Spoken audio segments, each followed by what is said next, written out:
कहानी की शुरुआत होती है स्पेन की एक बेहद खतरनाक जेल से, जहां कैदियों के ऊपर बहुत अत्याचार किए जाते थे, जैसे वह तो इंसान ही ना हो। लेकिन एक दिन इस सिस्टम के खिलाफ कैदियों के लीडर मेलामा मेंडर और उसके लोगों ने बगावत शुरू कर दी। इस सब के बीच ऑलिव नाम का एक नया गार्ड जेल में आया। उसकी ड्यूटी तो वैसे अगले दिन से शुरू होनी थी, लेकिन अपने सीनियर्स को इम्प्रेस करने के चक्कर में वह एक दिन पहले ही आ गया जेल में। उसे क्या पता था कि यह पहला दिन ही उसके लिए मौत का दरवाजा बन जाएगा। जब मेला मेंडर ने गार्ड के हाथों में चाबियां देखी, उसी पल छत का एक बड़ा हिस्सा गिर गया और सीधा ऑलिवर के सर पर जा लगा। मेलेमा मेंडर ने अपने मुंह में छुपी एक पतली स्टील वायर का इस्तेमाल करके बिना आवाज किए अपनी हथकड़ी खोल ली थी। फिर उसने गार्ड को उकसाया और जैसे ही गार्ड उसके पास आया तो उसने हथकड़ी की मदद से गार्ड का दम घोंट दिया। ऑलिवर के साथ एक और गार्ड था जो तुरंत उसे खींचकर एक खाली सेल में ले गया। सेल 211, लेकिन अब तक ऑलिव बेहोश हो गया था। इतने में इस बगावत ने खतरनाक मोड़ ले लिया। कैदियों ने लॉक तोड़ दिए, कॉरिडोर पर कब्जा कर लिया, साथ ही हर तरफ आग झुलस रही थी। पूरी जेल आतंक में डूब गई। ऑलिवर का कलीग सोच रहा था कि उसे वक्त रहते बाहर ले जाए या नहीं, लेकिन उसके साथ वाले गार्ड ने कहा कि अगर इसको लेकर भागेंगे ना तो दोनों पकड़े जाएंगे और यह कैदी इतना मारेंगे, हमें इतना मारेंगे, मर जाएंगे हम लोग। इसलिए उन्होंने ऑलिव को वहीं छोड़ दिया। ऑलिवर बेहोशी की हालत में था, लेकिन जेल के अंदर हर तरफ से सिर्फ चीखें, मारपीट और तोड़फोड़ की आवाज आ रही थी। जेल का डायरेक्टर सीसीटीवी से सब कुछ देख रहा था, पर वह भी क्या करे, उसे समझ नहीं आ रहा था। अब वह सिर्फ देखकर समझने की कोशिश कर रहा था कि आखिर मेला मेंडर सच में चाहता क्या है। थोड़ी देर बाद मेला मेंडर का ही एक आदमी ऑलिवर तक पहुंचा।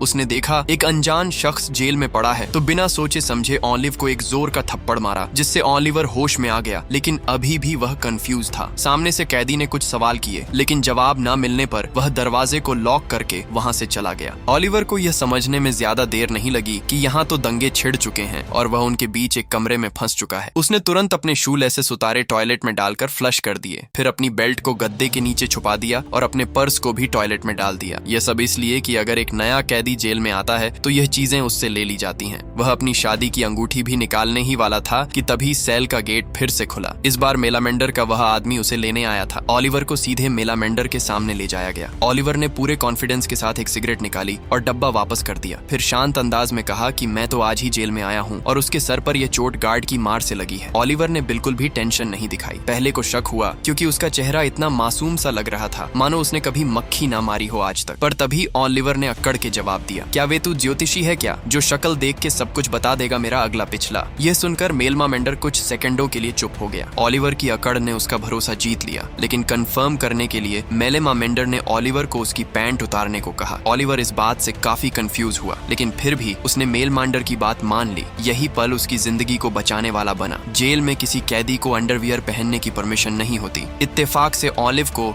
वैसे भी चड्डी पहनना पसंद नहीं था। इसके बाद मेला मेंडर का शक खत्म हो गया। अब सभी कैदी जेल में लगे सीसीटीवी कैमरास तोड़ने लगे। ऑलिव जानता था कि अगर सारे कैमरे टूट गए तो उसका तो बाहर से लिंक ही नहीं बचेगा, इसलिए वह जोर से चिल्ला दिया, रुको। सभी लोग उसकी तरफ मुड़ गए। ऑलिव ने कहा कि एक कैमरा छोड़ देना ताकि हम अपनी डिमांड्स को बाहर तक पहुंचा तो पाएं। अगर यह चाहते हो कि जेल के कर्मचारी देख ना पाए तो कपड़े से ढक दो उसे। मेलेमा मेंडर को उसका यह आइडिया सही लगा। इसके बाद ऑलिव भरोसा जीतने के लिए कैमरास को खुद कवर करने के लिए निकल पड़ा। उसने बहुत धीरे से कैमरा के सामने चढ़कर कपड़ा डाला ताकि कैमरा में अच्छे से उसकी शक्ल दिख जाए और कंट्रोल रूम में मौजूद लोग तुरंत समझ गए कि यह गार्ड उनका ही आदमी है। अब सिर्फ कंट्रोल रूम में मौजूद लोग और ऑलिवर ही जानते थे कि वह असल में एक गार्ड है। फिर भी मेल मेंडर को थोड़ा शक तो था। वो ऑलिव को उस गार्ड के पास ले गया जिसके पास चाबियां थीं। उससे पूछा गया कि यह वही गार्ड है जिसने तुझे मारा था। ऑलिवर और वह दूसरा गार्ड एक दूसरे को देखते ही समझ गए कि अब दोनों की जान का सवाल है, तो दोनों ने एक दूसरे को पहचानने से इनकार कर दिया। लेकिन मेला मेंडर के लोग फिर भी उस गार्ड को पीटने से नहीं रुके। इसी बीच जेल डायरेक्टर ने आखिरकार स्पेशल फोर्सेस से मदद मांगी, जिसके बाद एक स्पेशल फोर्सेस की टीम ने तुरंत जेल के बाहर पहुंचकर अपनी पोजीशंस ले ली। ऊपर से ऑन ऑर्डर्स बिल्कुल सिंपल थे, सिर्फ 2 गार्ड्स को बंदी बनाया गया है। कैदियों की कोई मांग नहीं मानी जाएगी कि सीधा ऑपरेशन चालू करो और जेल का कंट्रोल वापस लो। लेकिन उसी वक्त एक चौंका देने वाली खबर आई। जेल के अंदर 3 काफी इंपॉर्टेंट पॉलिटिकल कैदी भी थे जिनका अभी तक यहाँ से ट्रांसफर नहीं हुआ था और मीडिया को भी दंगों की खबर मिल चुकी थी। पूरे देश का फोकस अब इस जेल पर था। ये तीनों कैदी बहुत बड़े लीडर्स हैं। अगर इनको कुछ भी हुआ तो बहुत बड़े लेवल पर दंगे भड़क जाएंगे। लेकिन मेला मेंडर ने पहले ही इन तीनों को कंट्रोल में ले लिया था। उसने सीसीटीवी के जरिए जेल मैनेजमेंट को यह बता भी दिया। अब उन तीनों को बंदी बनाने के बाद कैदियों की पावर बहुत ज्यादा बढ़ गई। सभी कैदी खुशी से झूम रहे थे। कंट्रोल रूम में बैठा जेल डायरेक्टर यह यह समझ गया कि यह अब पानी सर से ऊपर जा चुका है, जिसके बाद एक आदमी को कैदियों से बातचीत करने के लिए बुलाया गया। मेलमांडर का पिछला रिकॉर्ड भी सामने आया।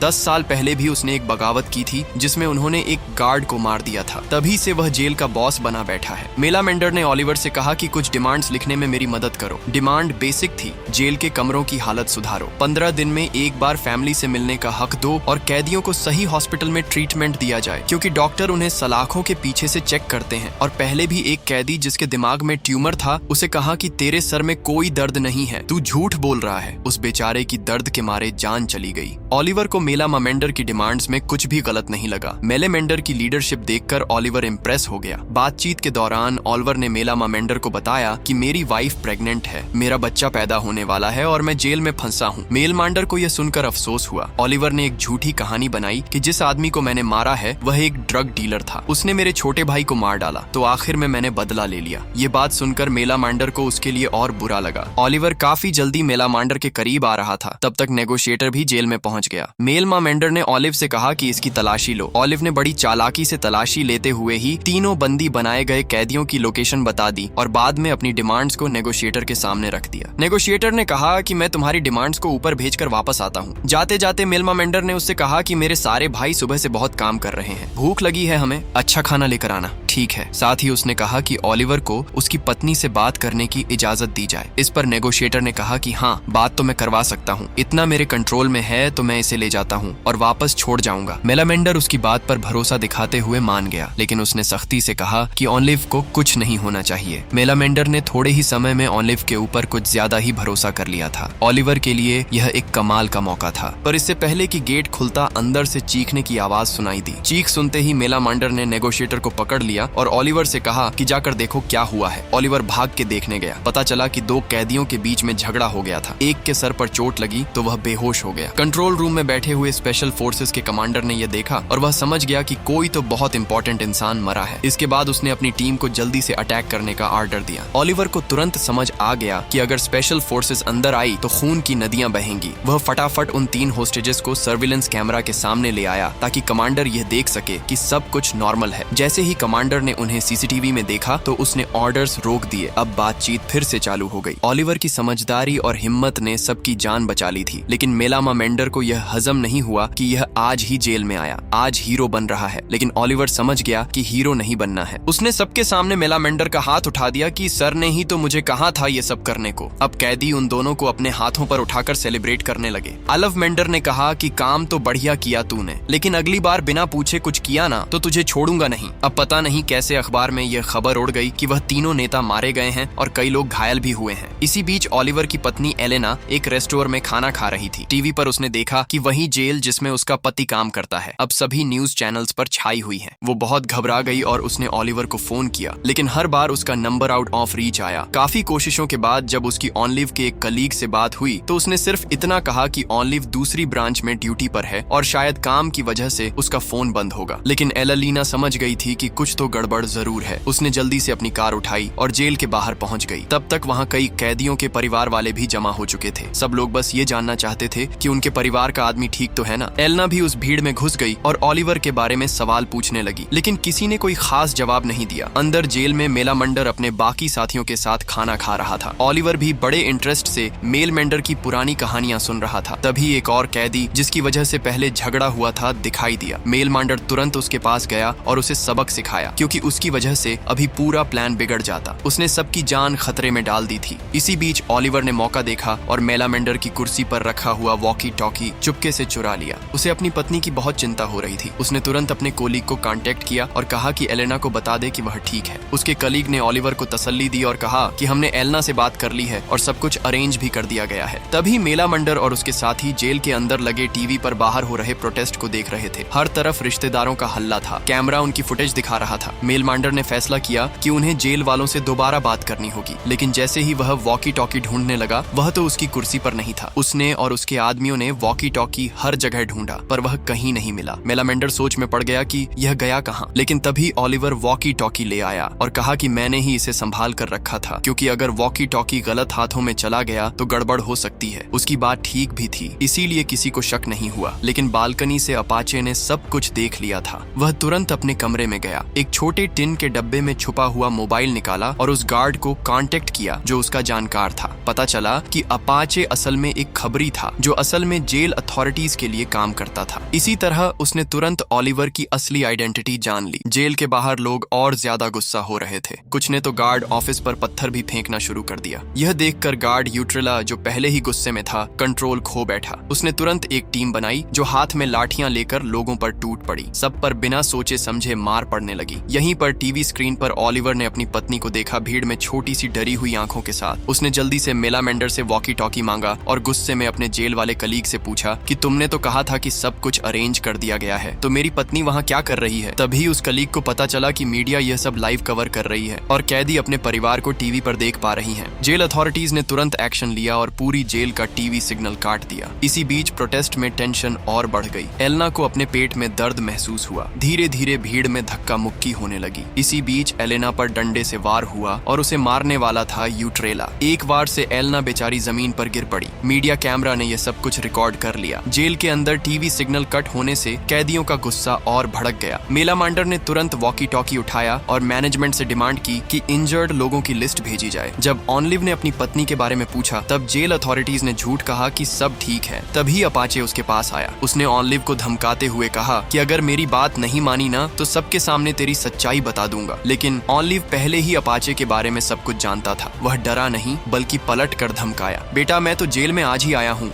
और मैं गार्ड हूँ। मेरा धोखा तो सह लेंगे ये लोग, लेकिन तू तो कैदी होकर धोखा दे रहा है इनको सालों से। यह सुनकर अपाचे चौंक गया। उसने उम्मीद नहीं की थी कि ओलिवर सब कुछ जानता है। बाहर यूट्रेला को सस्पेंड कर दिया गया। कागजी कार्यवाही में कहा गया कि उसने भीड़ में किसी को चोट पहुंचाई थी, लेकिन असल में तो जेल अथॉरिटीज उसे बचा रही थी। जेल के अंदर मेलमामेंडर और ओलिवर बैठकर आगे की बातें कर रहे थे। मेलमांडर ने कहा कि मैं पूरी जिम्मेदारी अपने ऊपर ले लूंगा, तो कह दियो कि तू बस मेरा साथ मजबूरी में दे रहा था, इससे तेरी सजा कम हो जाएगी। तू जल्दी अपनी बीवी और होने वाले बच्चे के पास जा पाएगा। उसी वक्त जेल अथॉरिटीज ने चोटिल हुए लोगों की लिस्ट भेजी। मेलमेंडर ने लिस्ट खोली। उसमें सिर्फ 4 घायल लोगों के नाम थे। वह तुरंत समझ गया कि मैनेजमेंट उन्हें बेवकूफ बना रही है। वो गुस्से में आग बबूला हो गया और कहा कि अब कुछ बड़ा करना पड़ेगा। उसने फैसला लिया कि वह 3 कैदियों में से एक को मार देगा। ओलिवर ने कहा कि अगर हमने बंदी बनाए हुए कैदियों को मारा तो मैनेजमेंट किसी को नहीं बख्शेगी। वह तुरंत अंदर घुस जाएंगे और सबको मार देंगे। फिर उसने एक नया आइडिया दिया, हम बस उसके कान का एक टुकड़ा काट देते हैं, इससे उन्हें सिग्नल मिल जाएगा कि हम सीरियस हैं। जब ओलिव ने कान काटने का आइडिया दिया तो उसकी जिम्मेदारी भी उसे ही दे दी गई। ओलिवर ने जल्दी से काम खत्म किया ताकि दर्द कम से कम हो। थोड़ी देर में वह कटा हुआ कान जेल मैनेजमेंट को भेज दिया गया। अब उनके पास कोई रास्ता नहीं था, उन्हें असली लिस्ट देनी ही पड़ी। लेकिन लिस्ट पढ़ते ही उसका दिल टूट गया। उस लिस्ट के अंदर उसकी प्रेग्नेंट पत्नी एलेना का भी नाम था। इसी दौरान अपाचे ने भी बाहर की दुनिया से कांटेक्ट करके कुछ जानकारी इकट्ठा की। उस वीडियो में यूट्रेला क्लियरली एलेना पर हाथ उठा रहा था। ओलिवर ने वह वीडियो बार बार देखा। हर बार उसका गुस्सा और ज्यादा बढ़ता गया। एक तरफ वह जेल के अंदर अपनी जान जोखिम में डालकर इनके लिए काम कर रहा है, दूसरी तरफ उसकी बीवी को बाहर बेरहमी से पीटा गया। उसके कलीग ने भी उसे सच नहीं बताया। गुस्से से तड़पते हुए ओलिवर ने यूट्रेला को तुरंत अंदर भेजने की डिमांड की। उन बंदी बनाए हुए नेताओं की जान खतरे में थी तो मैनेजमेंट कुछ भी नहीं कर पाई। उन्होंने यूट्रेला को अकेले अंदर भेज दिया। जैसे ही वह अंदर आया, मेलेमामेंडर ने उसे चाकू दिखाकर कंट्रोल में ले लिया और कैमरा से दूर ले गया। ओलिवर ने उससे एलेना के बारे में पूछा पर उसने कुछ भी नहीं कहा। जब ओलिवर ने वीडियो उसके सामने रखी तो उसने तुरंत अपनी नजर घुमा ली। ओलिवर के सब्र का बांध टूट गया। वो उस गार्ड को मारने लगा। अब वह बिल्कुल पागल सा हो चुका था। ओलिवर ने वॉकी टॉकी उठाया और अपनी बीवी से बात करने की डिमांड की। आखिरकार उसे पूरा सच पता चला। ओलिवर की बीवी और होने वाला बच्चा दोनों मर चुके थे। ये बात सुनते ही ओलिवर पूरी तरह टूट गया। उसने अपना सर मेलामांडर के कंधे पर रखा और फूट फूट कर रोने लगा। मेलामांडर ने तुरंत ऑर्डर दिया कि सब इस गार्ड को मिलकर पीटेंगे। लेकिन तभी उस गार्ड ने गुस्से में ओलिवर की असलियत सबके सामने बोल दी कि तुम क्या इतने परेशान हो रहे हो, ये साला जेल का गार्ड है। सभी कैदी एकदम शॉक हो गए। लेकिन ओलिवर को अब किसी बात से फर्क नहीं पड़ता था। उसके लिए अब सिर्फ एक चीज जरूरी थी, बदला। उसने सबके सामने यूट्रेला को मार दिया। अपनी बीवी और होने वाले बच्चे को खोकर उसकी जीने की इच्छा ही खत्म हो गई थी। फिर वह चुपचाप सेल 211 में गया। उसने अपनी छुपी हुई बेल्ट निकाली और कुछ गलत करने की सोची। पहुंची, लेकिन वह तो मर भी नहीं पाया। जब उसकी आंखें खुली तो उसने दीवार पर लिखा हुआ पढ़ा कि एक बूढ़ा आदमी सर दर्द से मर गया। यह उससे पहले वाले कैदी ने लिखा था। ओलिवर को महसूस हुआ कि उस कैदी का दर्द अब उसका दर्द बन चुका है। उसने अपनी पुरानी पहचान वहीं छोड़ दी और सेल्फ 211 का असली कैदी बन गया। जेल की दूसरी तरफ अब कुछ लोग ओलिवर पर शक करने लगे थे, लेकिन मेलामांडर अंदर ही अंदर जानता था कि चाहे वह पहले गार्ड भी रहा हो, लेकिन अब वह उनका अपना बन चुका है। उनकी किस्मत एक हो चुकी है। लिस्ट के आने के बाद कैदियों का गुस्सा और बढ़ गया। अपने परिवार वालों की हालत देखकर वो खुद पर काबू खो बैठे। अब सिर्फ जेल वालों से बात नहीं बन रही थी। सरकार बीच में कूद पड़ी और अब एक बड़े लेवल के आदमी को उनसे बात करने भेजा गया। उसने कहा कि ज्यादातर डिमांड मान ली गई है। जैसे ही वह डिटेल्स देने लगा, ओलिवर ने यूट्रेला की लाश को घसीटकर सबके सामने डाल दिया। उसने कैमरा की तरफ देखते हुए यह कहा कि मैंने मारा इसे। साथ ही उसने यह भी कहा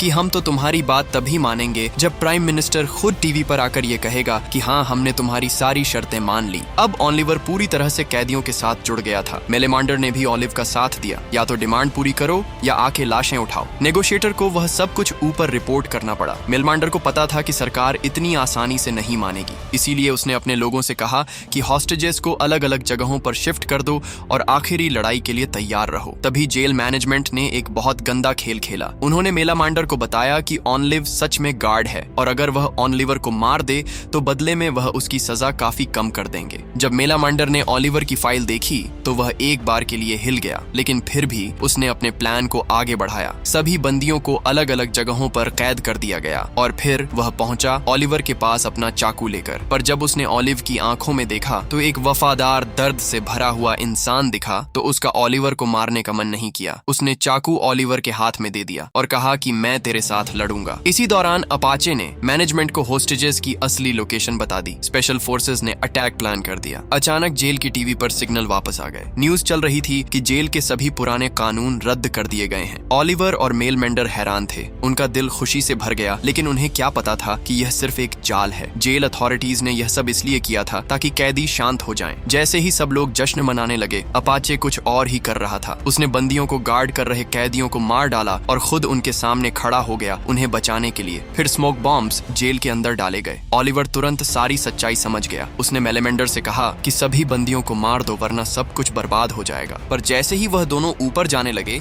किसी ने नेल गन से ओलिव के ऊपर हमला कर दिया। मेलेमेंडर उसके पास गया, लेकिन घाव इतना गहरा था कि कुछ नहीं हो सकता था। अपाचे ने चीख कर सबको कहा कि दोनों लीडर मर गए। ये सुनकर सभी कैदियों ने हथियार डाल दिए। मेलमांडर ये सब देखकर भी चुप खड़ा रहा। सब कुछ उसकी आंखों के सामने खत्म हो गया। उसने अपने आंसू पोंछे ही थे कि अपाचे ने उसे पीछे से गोली मार दी। मेलमेंटर गिरा, लेकिन बदला लेने की कोशिश की। तब तक अपाचे ने एक और गोली दाग दी और वह जमीन पर गिर गया। स्पेशल फोर्सेस ने आसानी से जेल पर कंट्रोल वापस ले लिया। ओलिवर भी दर्द से करहाता हुआ मर गया। सब कुछ खत्म होने के बाद ओलिव का कलीग उसकी लाश पहचानने आया। शर्मिंदा होकर उसने सेल 211 का दरवाजा खोला। वहाँ एक अंगूठी रखी थी। ओलिव एक ईमानदार और अच्छा इंसान था, लेकिन समाज ने वह हर चीज उससे छीन ली और आखिर में उसने गार्ड बनकर जीने की बजाय एक कैदी की तरह मरना पसंद किया। वीडियो पसंद आई तो लाइक कर देना, चैनल को सब्सक्राइब कर लेना। मिलते हैं अगली वीडियो में।